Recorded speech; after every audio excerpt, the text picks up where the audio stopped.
আপোনাৰ ঘৰৰ মুখ্য দুৱাৰখন কোনটো দিশত আছে ঘৰৰ মুখ্য দুৱাৰখন যদি আপোনাৰ ভুল দিশত আছে তেন্তে আপুনি অতি সোনকালে হলাই লওক কাৰণ আমাৰ ঘৰলৈ আমি প্ৰৱেশ কৰা মেইন পইণ্টটোৱে হৈছে আমাৰ মুখ্য দুৱাৰখন সেই মুখ্য দুৱাৰখনে যদি ভুল দিশত থাকে তেন্তে আপোনাৰ ঘৰত কেতিয়াও ভাল দিন নাহে আপুনি যদি জানিব বিচাৰিছে ঘৰৰ মুখ্য দুৱাৰনো কোনটো দিশত আপোনাৰ আছে ভিডিওটো শেষলৈকে চাব আৰু কোৱাৰ ধৰণে কৰিব আপুনি যদিহে আপোনাৰ ইউটিউব ফেচবুক অথবা ইনষ্টা লিগেল আৰু অৰ্গেনিকভাৱে গ্ৰ' কৰিব বিচাৰে আমাৰ লগত যোগাযোগ কৰিব আমাৰ যোগাযোগ নম্বৰ হৈছে 9864808721 এতিয়া আমি জানিম আমাৰ ঘৰৰ মুখ্য দুৱাৰ কোনটো দিশত থাকিব লাগে আসলতে বহু মানুহে আজিকালি বাস্তু শাস্ত্ৰৰ কথা জানে আগতে নাজানিছিল বা জনাসকলেতো কৰিছিল নজনাসকলে কৰা নাছিল কিন্তু আজিকালি মানুহে যেহেতু জনা হৈছে গতিকে আজিকালিৰ মানুহে মানে সেই বস্তুটো মেইনটেইন কৰে এতিয়া আপোনালোকে যদি নাজানে আপোনাৰ ঘৰৰনো মুখ্য দুৱাৰখন কোনটো দিশত আছে বা কোনটো দিশত থাকিলে ভাল আপুনি ঠিক কৰি ল'ব কোনটো দিশত আছে হেতুটো জানেই সকলোৱে ন আমাৰ মুখ্য দুৱাৰ প্ৰকৃততে কোনটো দিশত হ'ব লাগে পূব দিশত হ'ব লাগে বা উত্তৰ দিশত হ'ব লাগে পূব আৰু উত্তৰ দিশত যদি আপোনাৰ ঘৰৰ মুখ্য দুৱাৰ হয় ইয়াক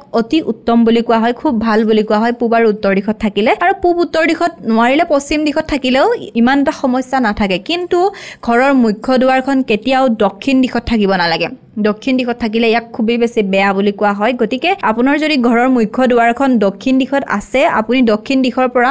যেনে তেনে মুখ্য দুৱাৰখন আঁতৰাই আনক নহলে ই আপোনাৰ পৰিয়ালটোক বহুত বেছি সমস্যাত পেলাব পাৰে আৰু আপুনি যদি আপোনাৰ ঘৰৰ বাস্তু চোৱাবলৈ বিচাৰে তেন্তে আমাৰ লগত যোগাযোগ কৰিব পাৰে যোগাযোগ নম্বৰ অলৰেডি মই দিয়ে দিলো তাতে যোগাযোগ কৰিব আমি গৈ আপোনাৰ ঘৰখন বাস্তুসন্মত কৰাত আপোনাক সহায় কৰিম গতিকে ঘৰখন বনোৱাৰ আগতে এবাৰ সকলোবোৰ বস্তু ভালদৰে চাই ঘৰখন বনাব যাতে আপোনাৰ ঘৰখনত বেয়া প্ৰভাৱ নপৰে কাৰণ ঘৰ এখন বনাওঁতে মানুহৰ বহুত বেছি টকা পইচা খৰচ হয়নে গতিকে ইমান বেছি টকা পইচা খৰচ কৰি আপুনি আপোনাৰ ঘৰখন বনাই বেয়া কৰাৰ কোনো প্ৰয়োজন নাই ঘৰখন কিয় বনাইছে আপোনাৰ মনৰ শান্তি আপুনি আপোনাৰ সপোনৰ ঘৰখন বনাইছে তাৰ আগতেই বস্তুখিনি যদি সকলো চাই চিতি মেলি আপুনি বনাই তেন্তে ই আপোনাৰ ঘৰখনৰ কাৰণে খুবেই বেছি ভাল গতিকে আপোনাৰ ঘৰৰ মুখ্য দুৱাৰখন যদি পূব উত্তৰ তেনেকুৱা দিশত আছে ইয়াক অতি উত্তম বুলি কোৱা হয় আৰু যদি দক্ষিণ দিশত আছে আপুনি সেই ঠাইৰ পৰা মুখ্য দুৱাৰখন আঁতৰাই আনিব